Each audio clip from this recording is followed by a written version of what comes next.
Thank you for tuning in to Zim News Beat TV with Robert Tapfumani. Thank you so much. We may be seated. The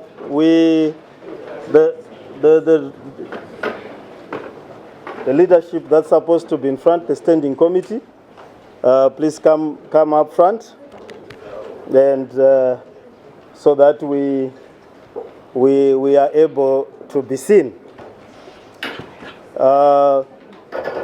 Thank you. Sorry for interrupting. We have invited members of the Fourth Estate. I want to thank the members of the Fourth Estate for coming at such a short notice.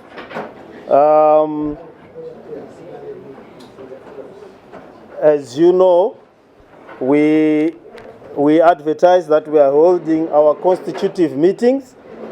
I do understand that some of the members of the press were saying that the president, Mafume, and the president were holding meetings on their own. I think this dispels that rumor. I don't want to use words like malicious, but as you can see, evidently we have been having meetings not on our own, but with the other leadership of the Democratic contingent. But we want to thank you for coming. It was short notice. For that, I apologize. But we are reconstituting the party, and we should be able to get back to our normal programming within the shortest possible time. A lot has happened, and some of these meetings had been suspended for quite some time. I would want to acknowledge the presence of the President, Professor Woshmenyue, Vice President Lynette Konye, Chairperson Karenyi Koke. Sorry about that.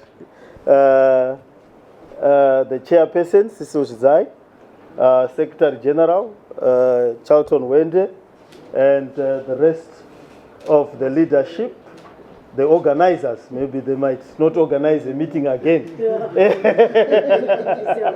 the two of them, our dynamic organizers, and the rest of the leadership. For out of abundance of time, I will not do the salutations. And these are the National Council members that were able to make it. We were supposed to hold it at the weekend, but because of other pressing commitments, we brought it forward to the midday. So we'll do that. But what we did is we had a standing committee, a national executive, and the National Council, which we have interrupted for us to hold this press conference. I shall read some of the resolutions that we've come up with that are both external in the main and selected internal resolutions.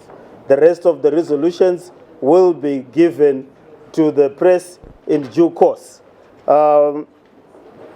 Resolution of the National Council meeting held at Harare on the 19th of June 2024. Concerned about the deteriorating economic situation and its impact on the suffering masses in rural and urban Zimbabwe, saddened by rising employment and the precarious nature of informal economic activities, as well as the galloping poverty among Zimbabweans. Further concerned about the impending ravaging impact of the El Nino and how it negatively affects food security for the majority of Zimbabwean population households.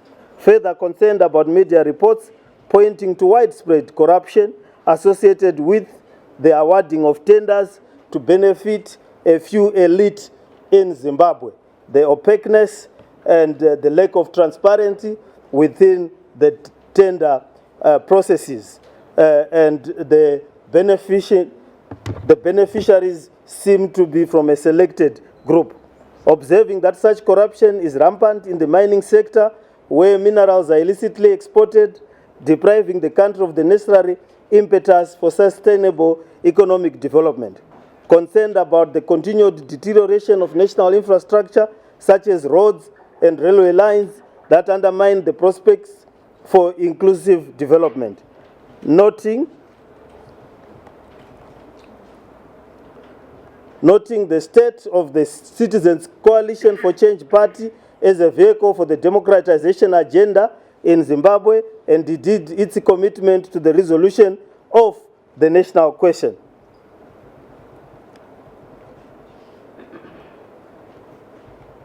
The external continue, noting the recently held elections and the need for electoral reforms and the need to bring to a closure the issues around the electoral crises and repeat crises in Zimbabwe. Also noting the deteriorating human rights situation, issues of detention, issues of arbitrary arrests, and issues of the need for people to express themselves and assemble themselves in the manner which they wish to. Noting the hasty departure of the then President, Advocate Nelson Chamisa, on 24 January 2024, leaving the party in disarray and in crisis. Further noting that the crisis of the party was worsened by the recall of members of parliament and councillors across the various local authorities after 23 August 2023, appreciating the need to stabilize the party built on the 2019 Congress resolutions and agenda, and the need to deal with the national question through democratic and collective decision-making, inclusivity, and leadership cohesion. Concerned and acknowledged that the party had swayed from its founding values of democracy, participation, inclusivity, solidarity, equity, and equality, and the emergence of splitter opposition formations in Zimbabwe and the likely implications of such. Appreciating this, thus the responsibility bestowed upon the party to provide hope and solutions to the challenges faced by the majority of the Zimbabweans, the National Council met in Harare on the 19th of June 2024 in Harare and made the following resolutions. External resolutions. That the government gears itself towards protecting the vulnerable people, both in urban and rural areas, against the impending effects of El Nino-inspired drought.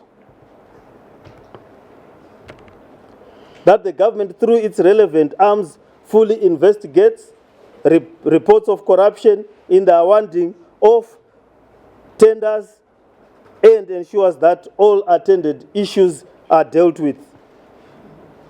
Internal. The National Council mandates the leadership of the party to do everything in its power to stabilize the party and bring the same to restore collective decision-making, accountability, transparency, and respect for internal democratic processes. That in preparation for the forthcoming Congress, the party begins in earnest a process of rebuilding from the branches right up to the national level, guided by the organizing department and in terms of the 2019 Congress adopted party constitution. That such process be as inclusive as possible to accommodate all the Democrats who fell by the wayside, fatigued, discomforted, unhappy, unsettled, and upset by the internal undemocratic practices that encroached the party over the years. That the National Executive is mandated to engage and do everything in its power to re-establish the party as a democratic alternative. That the party re-establishes and be guided by the liberation agenda, principles, values that guided the liberation struggle of Zimbabwe, underpinned by the need to respect human rights, democracy, good governance, and the various rights that are enshrined in the recently passed Constitution. So these are the resolutions that our Council has come up with. As you are aware, our Council will continue this meeting after the press. We do understand the pressure of deadlines and the need of the press to deal with other issues. If there are questions, they will be dealt with by myself and the leadership collective as led by the President, Professor Welshman Nyewe. There might be other resolutions that I might have left. We will include them as we speak.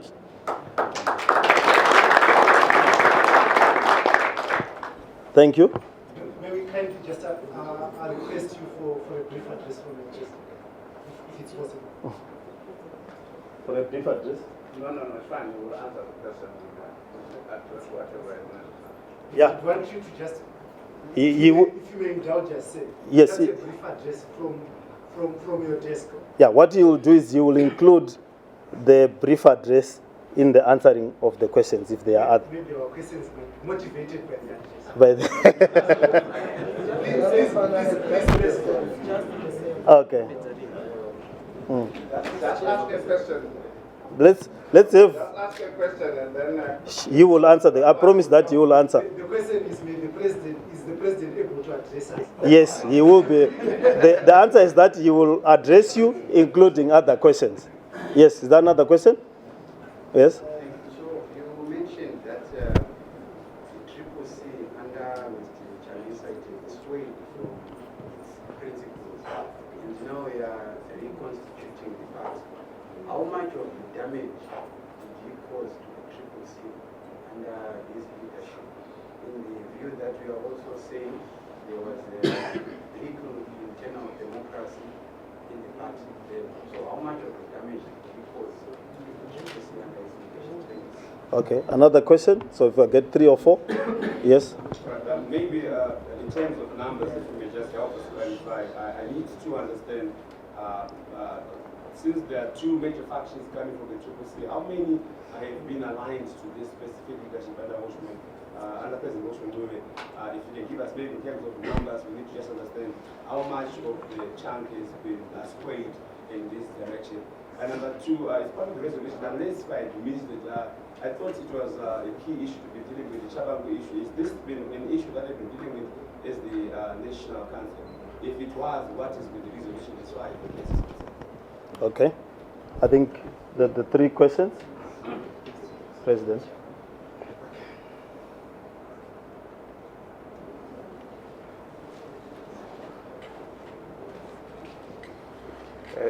Thank you very much, Harare One.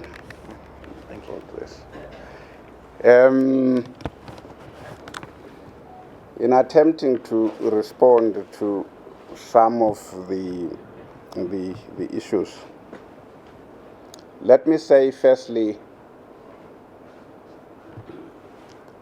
I am the acting president of the party, Triple C, together with the leadership that remains, which was elected by the owners of the party at the Gweru Congress. The Vice President, Honorable Kore, is here, was elected to that position at the Congress in Gweru. The Secretary General, Honorable Wende, is here, was elected to that position at the Gweru Congress. The rest of the leadership you see here were appointed by us after the Gweru Congress.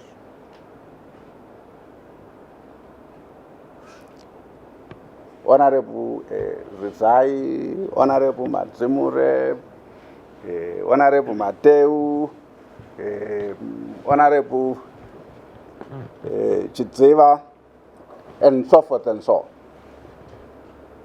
So you must understand that this is the leadership elected at Gweru, which had the responsibility for the management of the party after the Gweru Congress. The councillors you see here are the councillors who went to the Gweru Congress representing the provinces, the 10 provinces, who were elected by the membership at provincial level. Of course, others have fallen by the wayside, others have left, a political organization is by definition a voluntary association. Those who leave are replaced by those who remain.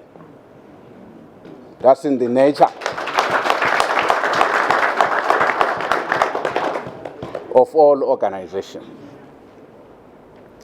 It's not necessary for us to detail how many, the numbers. They are here, you can see them, take pictures.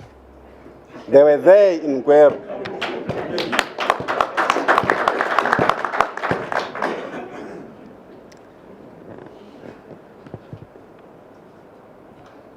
The reality, you ask about, did we discuss Senator Chabangu, did we discuss what has happened since 22 January 2022? Yes, we did.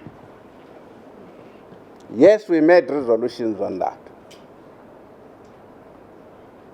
We accepted as National Council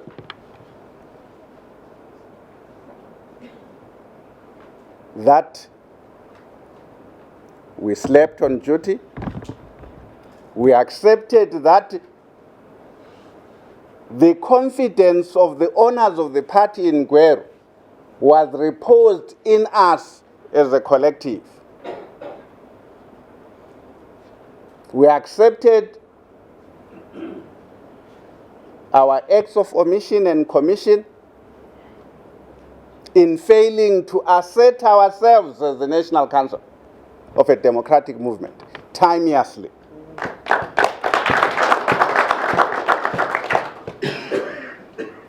But they say better late than never. We have asserted that authority. We are asserting that authority as the National Council. We have a responsibility to report it to the next Congress what we did well, what we failed to do. And for the owners of the party at that Congress to decide whether they still trust any one of us to continue to repose any confidence in us, or to select from among themselves a different leadership. Our main task, as things stand now, is not only to evaluate the state of the party, to rebuild the party, its organs and its structures, but also as council to take full control of the party in its relationship with the members, in its relationship with the state and state institutions.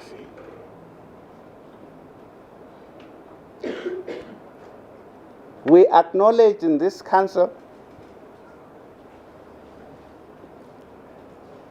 that the state and some state institutions, from the judiciary through parliament, ZEC,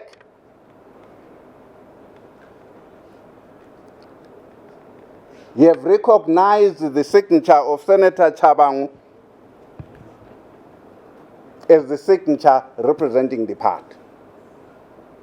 We acknowledge that, contrary to what some of us have said in the past, that we didn't know Senator Chabangu, we did.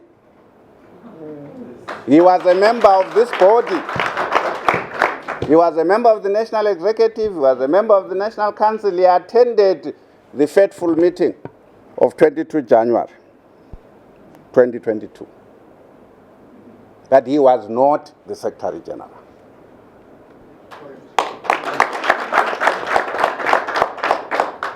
He assumed that position under strategic ambiguity.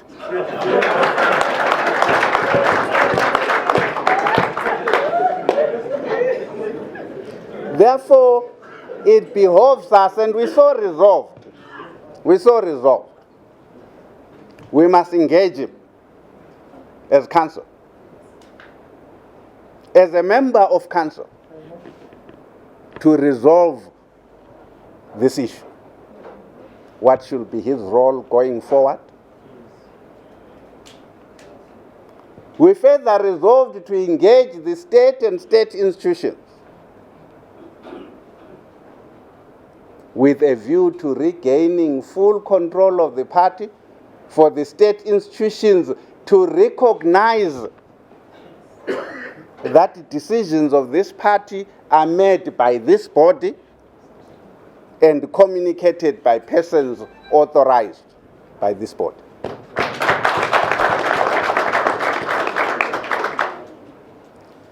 It is our priority task.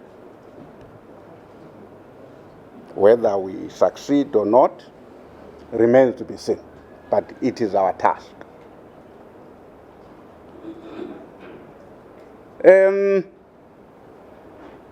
Further than that, you ask how much damage has been done. It's self-evident. I don't know any of you, I can't say because of the lights, among you who speak in Ndebele. There's an expression in Ndebele which says, ubuza inja enduna ikuflathele.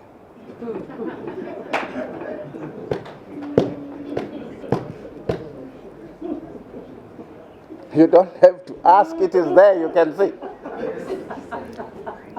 The damage is there. But the biggest damage is how far back this period has taken us in the struggle for a democratic alternative in the country. It will be years and years before we can reset, restore the agenda that the opposition is a democratic alternative to ZANU-PF. That it is the antithesis of ZANU-PF. Not just in terms of what we say, but also in terms of what we do. Our competitive advantage in electoral terms relates to who we are as agents of democratic change.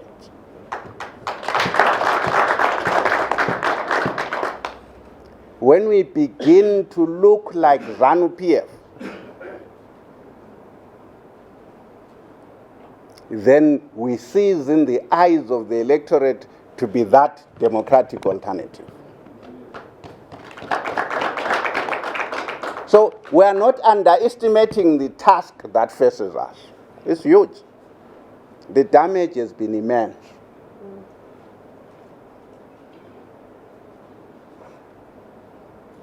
But this council has made a call to arms.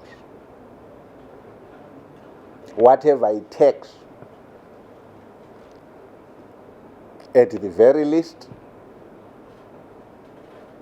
we must be understood, we must be seen to be the democratic alternative, the party which will ensure that the ideals of the liberation struggle on freedom, on liberty, on respect of human rights. There are compatriots as we speak who have been incarcerated, who by all accounts have been tortured. No one under any circumstances should ever be subject of torture. We may differ with them in our politics, but we demand that their human rights be respected. We demand that they be not subject to arbitrary arrest.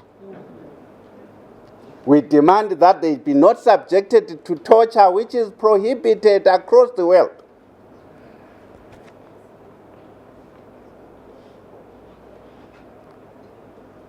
You don't have to be our friend, you don't have to be our political ally to be entitled to enjoy those freedoms. We stand firm on that.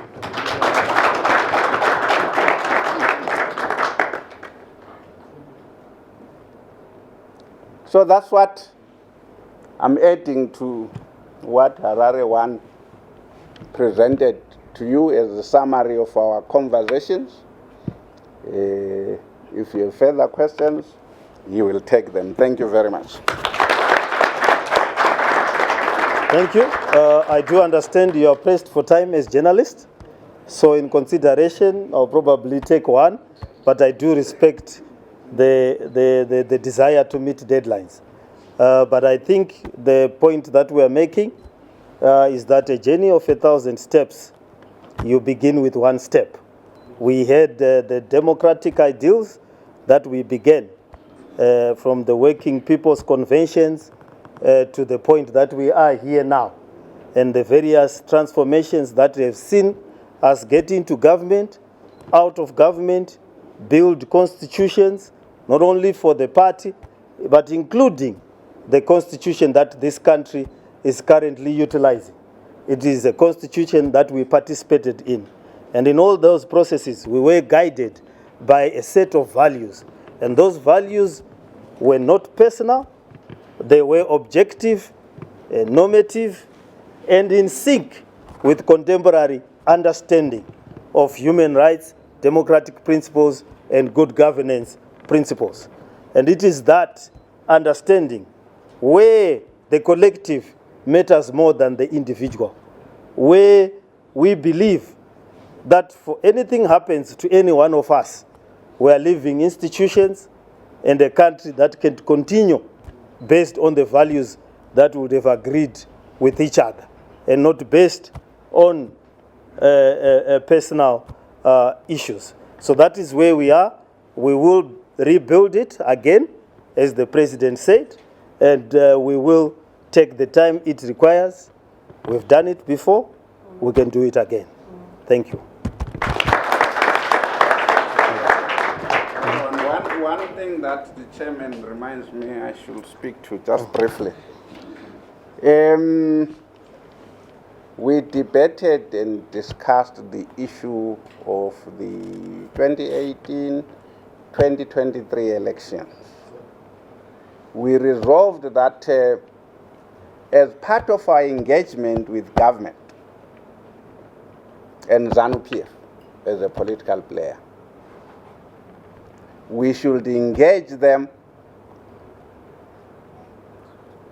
not necessarily on the outcomes of those elections, but on the numerous observer mission recommendations. There were recommendations that came from internal observers. There were recommendations which came from SADC and the other observer missions, which pointed to certain ills in our electoral system. We believe it is important that we have a conversation with government and ZANU-PF on this, so that we do not get to the next elections, whenever they are, before those critical issues have been addressed. Thank you very much. Thank you very much. I think you want to leave now? One last one. I think this one is a follow-up that has been raised from his just last interventions. It seems he's saying that we are now focused at the results of the election, at the process of the election, not the results of the election. I just wanted to understand from a party perspective, what is your position on the past election? Would you call it a free, fair, and credible election as far as the last election is concerned? Since you are now more worried about focusing on the processes of an election, not the actual result of the election. It doesn't matter whether it was free or fair. I want to understand. I'm answering you. Let's wait for the full answer. It doesn't matter whether it was free and fair. It doesn't matter whether its outcome was legitimate or illegitimate. The fact of the matter is that we have a government which is in control of the country. The fact of the matter is that if we are not careful and do the same mistakes we did between 2018 and 2023, you will get to the next elections with all of those good recommendations unaddressed. We are saying we want to refocus our attention to those. We wouldn't be refocusing our attention to those if the election was free and fair. If the election had no issues, it had issues. That's why we want together as Zimbabweans to look at those observer mission reports and say, let's do what can be done to stop this cycle of disputed election after disputed election, so we keep going round and round in circles. So let's have a break with that part. Thank you. Okay, thank you. I'm sorry. I think we have reached the end of our session, and then we will continue with our proceedings. And once again, I want to thank you for coming at such a short notice.